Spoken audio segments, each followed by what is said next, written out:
When did this become normal? 9 out of 10 people killed and injured when explosive weapons are used in towns and cities are civilians. Beyond those immediately killed and injured, the impact is felt for years after the initial detonation. In the last century, more explosive weapons have been detonated than throughout the rest of history combined.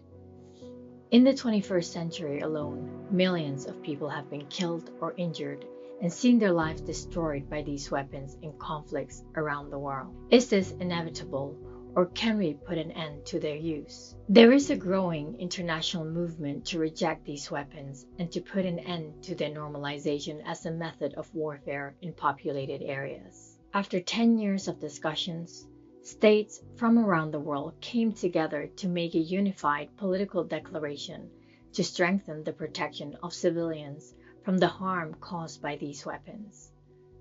And on the 18th November 2022, 83 states signed the declaration following a ceremony in Dublin. But despite this celebratory moment, where expectations were high, last year saw one of the highest number of civilians killed, injured, and displaced because of these weapons being used in towns and cities. These weapons are still being used all over the world, including in Afghanistan, Congo, Ethiopia, Sudan, Syria, Ukraine, Lebanon, and Yemen, to name just a few. And over 65,000 tons of explosive weapons have been dropped in Gaza, one of the world's most densely populated areas, killing or injuring over 100,000 people in the last 6 months. So what was the point of the declaration? Is it actually stopping the use of these weapons, or is it just meaningless rhetoric? Nearly 2 years after the declaration was agreed, states are now gathering in Oslo for the first follow-up conference to assess how effective it has been and how it can be implemented and improved. The next few days will be a reckoning to test the integrity of the commitments made by states. Our message is clear.